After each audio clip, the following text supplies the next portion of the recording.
नमस्कार दोस्तों, मैं हूं कृष्ण अर्बन नक्सल। दोस्तों, कल मैं मार्केट में घूम रहा था साइकिल लेके। कुछ सामान खरीदने थे, कुछ बैंक में चेक डिपॉजिट करना था, वगैरह वगैरह। तो मैं जब साइकिल पे घूम रहा था, मैं घूम रहा था मार्केट प्लेस में, बाजार में।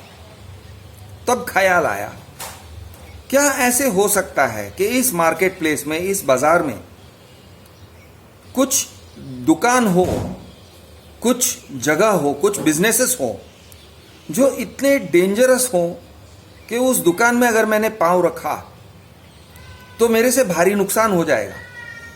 मुझे जिंदगी भर उसका ये यानी अफसोस रह जाएगा कि यहां पे मैं गया था, इस दुकान के अंदर चला गया था और मेरे 6 लाख रुपए चले गए, मेरे 10 लाख रुपए चले गए, क्योंकि इन्होंने किसी तरह से मुझे चूस लिया अंदर। क्या ऐसा कोई दुकान है जहां पर बाहर लोग खड़े रहते हैं और कहते हैं आइए सर, आइए सर, सर ये देखिए आपके सपनों की दुनिया यहाँ पे हम सजा रहे हैं, आइए तो सही सर, अरे सर अंदर आने के पैसे नहीं लगते सर, आइए तो सही।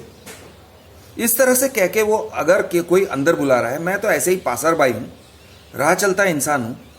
मैं कुछ और कर रहा था, मैं कुछ और खरीदने निकला था, मैं फ्रूट खरीदने निकला था, या मैं कुछ घर के लिए इलेक्ट्रिकल्स, लाइट बल्ब्स, बैटरीज वगैरह खरीदने निकला था। और ये लोग मुझे बुला लेते हैं, सर सर सर एक मिनट, कभी अपने लाइफ में सपना देखा है क्या? सर आपको कभी ऐसे नहीं लगता है कि आपको अपने सपनों के महल में रहना चाहिए? आइए सर, अंदर आइए, आपको दिखाते हैं सर।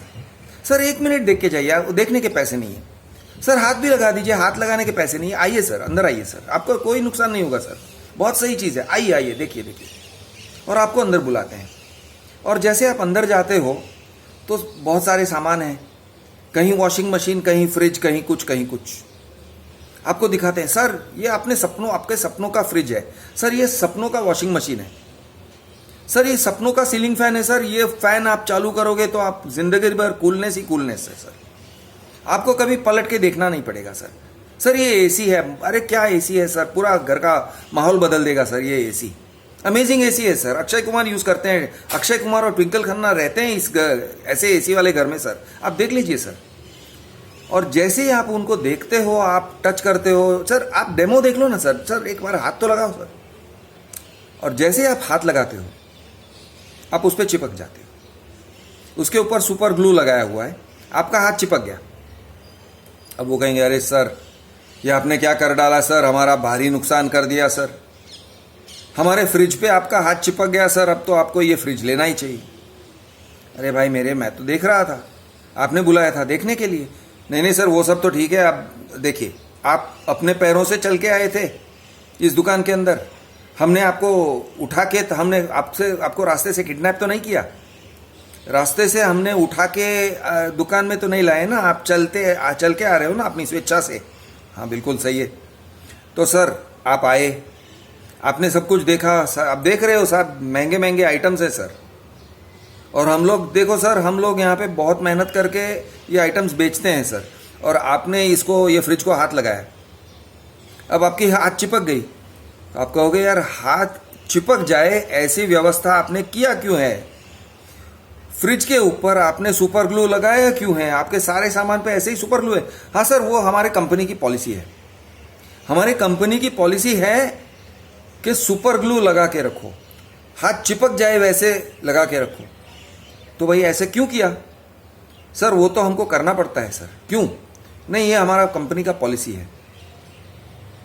अगर आप इस तरह के दुकान में जाते हो और आपका हाथ चिपक गया, अब आप कहते हो यार मुझे फ्रिज तो लेना नहीं है सर, तो फिर अफसोस सर, आपके हाथ कट जाएगी सर, हम आपके हाथ काट देंगे सर। अरे भाई लेकिन फ्रिज नहीं, फ्रिज तो सलामत रहेगा, बाद में हम उखाड़ के आपके हाथ को निकाल देंगे, कुरेद के निकाल देंगे, डोंट वरी, वो फ्रिज बिक जाएगा, हम बेच देंगे। वैसे हमारी फ्रिज की बहुत अच्छी डिमांड है सर, एकदम गरम भजिए की तरह बिक जाते हैं हमारे फ्रिज, और हमारे वॉशिंग मशीन्स बहुत ही अच्छे से बिकते हैं सर उसका। लेकिन आपने हमारे फ्रिज को हाथ लगाया, इसलिए अब हम आपका हाथ काट के निकाल देंगे। आप जाइए सर, आपका हाथ कटवा के जाइए, चलिए। तो आप कहते हो यार ये तो बहुत गलत कर रहे हो। अब अगर इस तरह का कोई बिजनेस है, ये बिजनेस मॉडल है, ये कंपनी की पॉलिसी है, और यही टाइप के आप वो कहेंगे, आप कहते हो यार ये कैसे दुकान चला रहे हो, कैसी दुकानदारी है तुम्हारी। नहीं नहीं सर, ऐसा है, वो आप कहीं भी पूछ लीजिए, कोई भी इलेक्ट्रॉनिक स्टोर में जाके देख लीजिए sir, same to same policy है। जो हमारा पॉलिसी है ना, सारे के सारे सेम टू सेम पॉलिसी है सर। आप कहीं भी जाइए, वॉशिंग मशीन पे हाथ रखिए, फ्रिज पे हाथ रखिए, पंखे पे हाथ रख के देखिए सर, आपने जैसे ही हाथ रखा वो चिपक जाएगा सर, वो हमारी पॉलिसी है। तो ये क्या है? तो ये एक बिजनेस कार्टेल है। सब लोग साथ में मिलके ऐसे पॉलिसीज बना चुके हैं, और ऐसे पॉलिसीज बना चुके हैं कि अब वो हाथ काटने की बात करते हैं। अरे सर, वैसे आप गलत मान रहे हो सर, आप बहुत गलत मान रहे हो सर। आप अगर जेन्युइन कस्टमर होते ना सर, तो आप फ्रिज लेके जाते, आपने फ्रिज का डिलीवरी ले लिया होता सर। लेकिन आप जेन्युइन कस्टमर नहीं हो सर, आप जेन्युइन आदमी नहीं हो सर, आप बहुत बेकार आदमी हो सर। अब इसमें आता है electronics goods regulation authority, EGRA. Government EGRA setup करेगी। अब आप जाते हो एग्रा के पास, अरे भाई ये मेरा हाथ चिपक गया है फ्रिज को, और ये आदमी कह रहा है कि मेरा हाथ काट देगा, मैं सफ़र करूंगा, मेरी रोजी रोटी पे ये बहुत बड़ा भारी नुकसान हो जाएगा, मैं कैसे काम करूंगा ऐसे, हाथ काट देगा तो एग्रा कहता है एक मिनट। वैसे एग्रा कानून के अंदर कहीं लिखा नहीं है हाथ काटना चाहिए, लेकिन हमने एग्रा के रूल्स बनाए हैं। अब रूल्स में ऐसा हमको सोचना पड़ेगा भाई, चलो हियरिंग्स लेते हैं, सुनवाई होगी, और फिर सुनवाई करके कहेंगे अच्छा ठीक है एक काम करते हैं, अरे भाई देखो हाथ काटने की जरूरत है क्या, वैसे तो उंगली चिपके हुए है ना, ये 3-4 उंगलियां जो है वो चिपक गई है ना, पूरा हाथ का पंजा तो नहीं चिपका है, तो चलो यार सिर्फ उंगली काट के चला लो काम, चलो उंगली काट लेते हैं। तो ये है रेरा। सुनवाई होती है साल, 1.5 साल, 2 साल के बाद, लंबे समय के बाद। बहुत सारे रूल्स हैं। आप कहोगे रेरा आना बुरा था क्या? नहीं, मैं कहूंगा बहुत अच्छी बात है, क्योंकि अगर रेरा नहीं होता तो आपका पंजा कट जाता, आपका पूरा का पूरा यहां से काट के ले लेते। लेकिन रेरा के आने से यार कम से कम हाथ को बच गया, सिर्फ 3 उंगलियां आपकी गई, तो बुरी बात कहां है। और कभी कभी कुछ केसेस में वो कहते हैं नहीं आप हाथ मत काटो, ऐसे करो, यहां से ऐसे चमड़ी से निकाल दो, वो हो जाएगा, और लोगों का पूरा हाथ बच जाता है। तो ये बहुत अच्छी बात है। लेकिन आप जो रेगुलेट कर रहे हो वो इंडस्ट्री क्या है? जिस इंडस्ट्री को सरकार को बैन करना चाहिए, जिस तरह से ये टाइप का जो काम है, इसको बैन करने की जरूरत है। नहीं सर, देखिए ऐसा है कि सबका व्यवसाय इससे जुड़ा हुआ है, इतने सारे ब्रोकर हैं, ब्रोकरों की रोजी रोटी है, इतने सारे बिल्डर्स हैं सर। नहीं तो आप सोचिए ना सर, इलेक्ट्रॉनिक गुड्स इंडस्ट्री कैसे चलेगा सर? इलेक्ट्रॉनिक गुड्स को बेचने के लिए ये सब करना पड़ता है सर, ये उसके ऊपर सुपर ग्लू लगा के बेचना पड़ता है सर, इसी से तो इलेक्ट्रॉनिक गुड्स इंडस्ट्री चलता है। तो ये आर्ग्यूमेंट है कि हाथ चिपक जाए, ये करना पड़ता है, ऐसा काम करना पड़ता है, नहीं तो इलेक्ट्रॉनिक गुड्स का इंडस्ट्री ठप हो जाएगा। अब मेरा सवाल ये है, क्या ऐसा सच है? क्या ये सच है? तो नहीं, ये सच तो नहीं है, ये सच तो नहीं है, क्योंकि जिसको जरूरत है वो वॉशिंग मशीन खरीदेगा, जिसको जरूरत है वो फ्रिज खरीदेगा, जिस दिन जरूरत है वो आके खरीदेगा। हो सकता है कि आपके दुकान से नहीं खरीदेगा, दूसरे दुकान से खरीदेगा, 10 दुकान देख के खरीदेगा। आपकी ये मेनिया क्यों है कि वो मेरे दुकान में आया है और उसने मेरे दुकान में एक आइटम पे हाथ लगाया, अब उसका हाथ वहीं पे चिपक जाना चाहिए और फिर उसको मजबूरी में मेरा फ्रिज खरीदना चाहिए, ऐसा मेनिया क्यों है? ये मेनिया क्यों है? और ये मेनिया नहीं तो क्या है? वैसे मेनिया नहीं है, ये क्रिमिनल है, ये क्रिमिनल आइडिया है, ये मास्टरमाइंड है। ये सब लोग मिलके, साथ मिलके, सुपर ग्लू लगा के अपना इलेक्ट्रॉनिक गुड बेचने जैसे ये सेम टाइप का काम कर रहे हैं। एक्सेप्ट कौन कर रहा है? अंडर कंस्ट्रक्शन प्रॉपर्टी में सेम टाइप का काम कर रहे हैं। सर देखो सर, आप अंदर आइए सर, आइए सर, आपको देखने के पैसे नहीं लगेंगे सर, आइए ना, हमारा मॉडल फ्लैट देखिए सर, आइए ना, हमारा आज लॉन्च इवेंट है सर, इतना बड़ा प्रोजेक्ट सर, 26 एकड़ पे खड़ा हुआ है सर, 26 एकड़ पे सिर्फ 5 टावर है सर, आप देखेंगे आलीशान महल है सर, आइए हमारा सैंपल फ्लैट देखिए। कैसा लगा सर आपको? सैंपल फ्लैट अच्छा लगा? सैंपल फ्लैट अच्छा लगा आपको? कौन सा फ्लैट अच्छा लगा सर? सर हमने ये जो 3 BHK बिल्कुल सेम टू सेम है सर, जो आपने देखा ना वो 3 BHK जैसा ही है, एग्जैक्ट सेम टू सेम है सर। अरे भाई मेरे, लेकिन वो बेड और वो सर, वो इंटीरियर तो आपको करने पड़ेंगे, लेकिन सेम टू सेम है सर, आप ऐसे ही सोच के चलिए सर, आप पॉजिटिव रहिए सर, आप बहुत तरक्की करोगे लाइफ में, आप पॉजिटिव सोचिए सर, हमारा जो इंटीरियर है ना सेम टू सेम आप करोगे। और sir only 2.5 CR, only 2.5, only 2.5 CR sir. Sir 1 room kitchen भी है, हाँ है, yes sir, only 1 CR, only 1 CR only. अरे यार, लेकिन गांव से इतना दूर, शहर से इतना दूर, स्टेशन से इतना दूर, 12 किलोमीटर 15 किलोमीटर, यानी कोई रिक्शा वाला 125, 150, 200 रुपया ले रहा है। अरे सर ये सब डेवलपमेंट हो जाएगा ना सर, आप टेंशन मत लो, आप उसका सब छोड़ दो। आप सर, आज हमारा गोल्डन अपॉर्चुनिटी है सर, गोल्डन अपॉर्चुनिटी आज है ना सर, एग्जैक्टली आज के दिन सर ये मोदी जी के पूज्य पिताजी का जन्मदिन था, तो दामोदर दास जी के जयंती पर हमने एक डिस्काउंट आपको दिया है सर, 5 लाख डिस्काउंट है सर, सुनहरा अपॉर्चुनिटी, कभी नहीं, ये कह के आपको चिपका देते हैं, टोकन स्वाइप कर लो सर। आप अगर बाहर गए सर, दूसरे प्रोजेक्ट देखना, नहीं सर, वो गलत है, आप गलत बात कर रहे हो, आप बाहर मत जाइए सर, आप यहाँ टेबल पे बैठे हो ना सर, आपको कुछ चाहिए, चाय पानी मंगा दूं? ए पप्पू चाय ला रे, ओके, ये सब करके टोकन स्वाइप करवा के आपसे लाख, 1.5 लाख, 2 लाख, 5 लाख, 10 लाख आपसे जबरदस्ती टोकन स्वाइप करवा के फिर वो कहते हैं सर आप आगे नहीं बढ़ोगे। अरे आगे बढ़ना मतलब यार, तुम लोगों का डिमांड है कि मैं 4 लाख दे दूं ये सैटरडे तक, मैं कैसे दूंगा, मेरे पास पैसे नहीं है। सर पर्सनल लोन ले लो ना। अरे पर्सनल लोन ले लूंगा तो मैं डूब जाऊंगा यार, वैसे ही मैं मुसीबत में हूं और तुम कह रहे हो पर्सनल लोन ले लो। सर हमारा ऑफिस में पर्सनल लोन मिलता है सर। वो चेतन को बुला रे, चेतन भाई को बुला। हाँ चेतन भाई।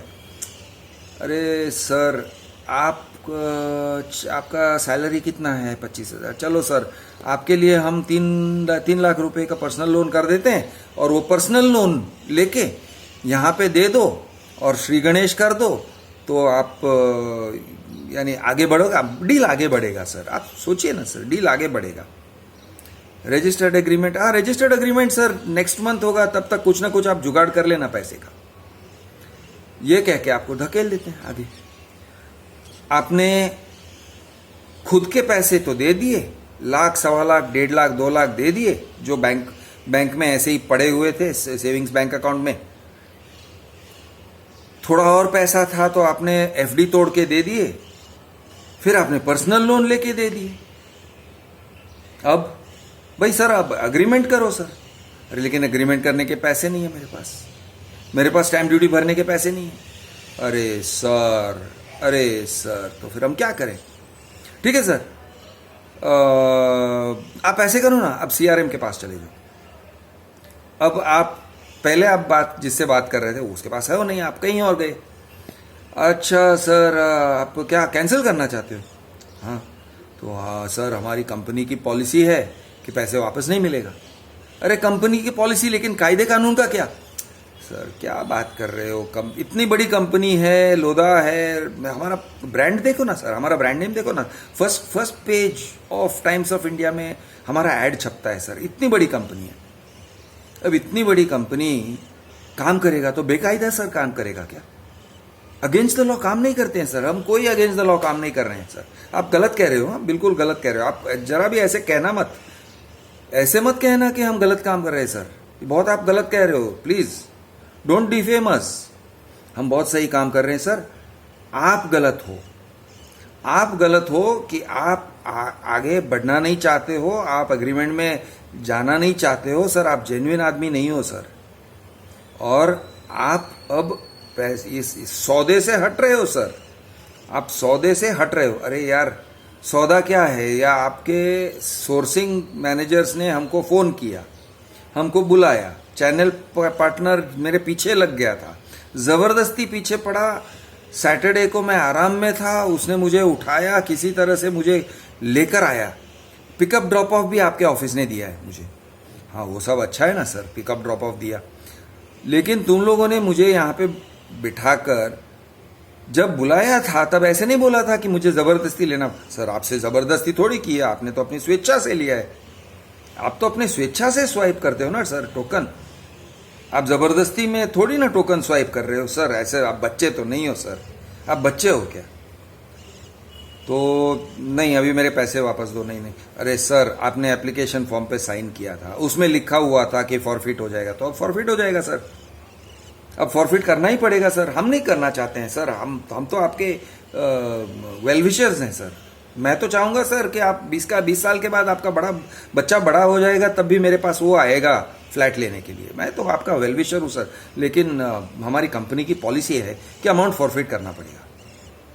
ये कमीनों को कमीशन उसी में से मिलेगा, परफॉर्मेंस इंसेंटिव्स उसी में से मिलेगा,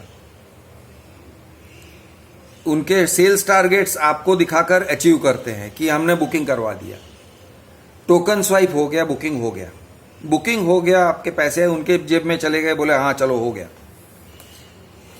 फ्लैट डिलीवरी की बात नहीं है सर, वो तो 2024 में दिसंबर में लिखा है ना सर। नहीं नहीं, रेरा पे 2024 दिसंबर नहीं लिखा है, 2026 दिसंबर लिखा है सर। वो ठीक है सर, जो भी रेरा पे लिखा है, लेकिन हमारा कमिटमेंट है, हम 2024 दिसंबर में देंगे। डोंट वरी सर, लोधा बहुत बड़ा ब्रांड है, रुनवाल बहुत बड़ा ब्रांड है sir. Sir Godrej brand, amazing brand sir. ताले का ब्रांड है, ताला कबर्ड का ब्रांड है, अमेजिंग। हम लोगों के लॉक्स जो बनते थे, क्या क्या ब्रांड है सर। आप ब्रांड पर विश्वास करो सर। अरे यार लेकिन ब्रांड पे विश्वास करूं, तूने मेरे पैसे ले लिए, उसका क्या सर। अब ये तो हमारी कंपनी की पॉलिसी है, ये कंपनी की पॉलिसी तो हम तोड़ नहीं सकते हैं सर। सॉरी, आपको हम क्रेडिट नोट दे देंगे सर, आप अगले साल ले लेना, 2 साल के बाद ले लेना। लेकिन यार तुम्हारा क्रेडिट नोट लेके मैं आऊंगा कि मैंने 2 साल पहले 3 साल पहले 4 लाख रुपए तुम्हारे पास मेरे पड़े हुए हैं, उसके मैं क्रेडिट नोट लेके आऊंगा, तुम क्या रेट से मुझे फ्लैट बेचोगे सर? वो टाइम पे जो रेट होगा उस हिसाब से बेचेंगे। हाँ लेकिन वो टाइम पे एक्सपेंसिव होगा। हाँ तो वो तो है ही ना सर, और आप उसको और भी एक्सपेंसिव करके बेच सकते हो सर। सर ऐसे क्या बोल रहे हो सर, जो रेट है उसी से बेचेंगे ना। नहीं उससे ज़्यादा भी बेच सकते हो, मेरे पास बार्गेनिंग पावर क्या है। क्या बात कर रहे हो सर, ऐसे आप बात करते हो सर, आप जेन्युइन पर्सन नहीं हो सर, आप ऐसे नहीं बात कर सकते हो, आप हमसे ऐसे बात नहीं कर सकते हो। लेकिन यार तुमने मेरे पैसे ले लिए, अब तुम ही मैं कह रहे हो I am not a genuine person. तुमने पैसे ले लिए, तुमने मुझे कुछ दिए सर, आपकी वजह से कितना भारी नुकसान हो गया हमारा सर। बुकिंग आपका फ्लैट आपके नाम पे बुक कर दिया था हमने, बड़ा वाला फ्लैट, आप सोचिए ना सर, आपके नाम पे बुक कर दिया था हमने, और अब आपने कैंसिल कर दिया। कितना भारी नुकसान हुआ हमारा सर, क्या बात कर रहे हो। ये सब करके, ये सब कह के आपके 4 लाख 8 लाख फॉरफिट करके ले लेते हैं, यही सब है। अब आप ये सोचिए, मार्केट, अगर आप मार्केट में जाते हो, आप मार्केट में घूमते हो, आप कहीं इलेक्ट्रिकल दुकान है, कहीं फरसाण का दुकान है, कहीं दूध का डेयरी है, कहीं छोटा सा होटल है, कहीं बड़ा सा स्वीट शॉप है, कहीं कपड़े बिक रहे हैं, कहीं गारमेंट्स, कहीं मेंस गारमेंट्स, विमेंस गारमेंट्स वगैरह वगैरह वगैरह। आपने कहीं देखा है कि स्टोर वाले आपको पकड़कर अंदर खींचते हैं और फिर आपका भारी नुकसान करते हैं? आपने कहीं देखा है क्या? अगर ऐसे टाइप के स्टोर्स होते मार्केट में, कहीं भी इस टाइप के अगर दुकान होते, कि आपको वो अंदर खींच लेंगे, आपको आकर्षित कर देंगे, दिखाएंगे और फिर आपका भारी नुकसान हो जाएगा। ये टाइप के अगर कोई स्टोर्स होते, क्या आप उन स्टोर्स के तरफ एक सेकंड के लिए भी नजर बढ़ा के देखते? अगर कोई हाथ लगाता तो आप उसको धक्का मार के फेंक देते। आप कहते हट, तू हाथ मत लगा, तू हाथ मत लगा, तू बोल मत, मुझे तेरी बात सुननी नहीं है। करेक्ट, आप यही करोगे ना, और यही करना भी चाहिए। लेकिन मार्केट, ये जो मार्केट है अंडर कंस्ट्रक्शन इंडस्ट्री, उसमें क्यों आप लोगों की बुद्धि चलती नहीं है? आप ये नहीं सोचते हो अरे यार इसके पास जाओ ही मत, आप एक सेकंड के लिए वो दुकान के अंदर जाना मत, कहीं आपका हाथ चिपक ना जाए, कहीं वो किसी से टोकन ले ना ले, कुछ भी कह के। उनकी मास्टरी है ये काम में, वो कुछ ना कुछ कर देंगे। नहीं नहीं नहीं, ये मुझे नहीं करना चाहिए। ऐसे आप सोचते नहीं हो, आप चले जाते हो। और वो सब ठीक है, आप तो चले जाते हो, आप मासूम हो, नॉर्मल कस्टमर हो। सवाल ये है कि गवर्नमेंट ये टाइप के व्यवसाय को बैन क्यों नहीं करती है? ये टाइप के बिजनेसेस को, ये टाइप के दुकानों को बंद क्यों नहीं करवाती है? ये बिजनेस मॉडल जो है ना, गलत है, ये रॉन्ग है, ये फुल्ली रॉन्ग है। जो अफोर्डेबल, वापस मैं आपको लेके जाता हूं अफोर्डेबल हाउसिंग। अफोर्डेबल हाउसिंग के जो लोग हैं वो गरीब हैं, वो किसी तरह से तन तोड़ मेहनत करके पैसे कमाते हैं, दिन रात एक करके अपने पसीने से पैसे कमाते हैं। आप उनसे 6 लाख 8 लाख ले लेते हो, how can it be legal? ये कायदे कानून के हिसाब से, उसकी कानून के नजरों में कमजोर के ऊपर इस तरह से वार करना, कमजोर आदमी जो आर्थिक तरीके से जो कमजोर है उससे पैसे ले लेना 6 लाख 8 लाख, ये कहां का और कैसा न्याय है? और अन्याय अगर है तो अन्याय वाला बिजनेस आप क्यों चलने देते हो? सरकार क्यों चलने दे रही है? आप कहते हो हम रेगुलेट कर रहे हैं, लेकिन आप अन्याय वाली चीज को रेगुलेट कर सकते हो क्या? ये हमारे देश में एक प्रथा चली हुई है अंडर कंस्ट्रक्शन की, बहुत गलत प्रथा है, बहुत गलत है। इस गलत प्रथा को आप रेगुलेट कर रहे हो। मान लो कि अगर सती प्रथा आज होता तो सती प्रथा रेगुलेटरी अथॉरिटी बनाते आप और कहते नहीं नहीं अभी आप चंदन का लकड़े से जलाओ, पाइन वुड से मत जलाओ, ये टाइप के आप रूल्स बनाते या उसको बैन करते। ये गलत प्रथा है, अंडर कंस्ट्रक्शन को बैन करो। मैं हूं क्रिश, द अर्बन नक्सल। जय महाराष्ट्र, जय हिंद, जय जवान, जय किसान।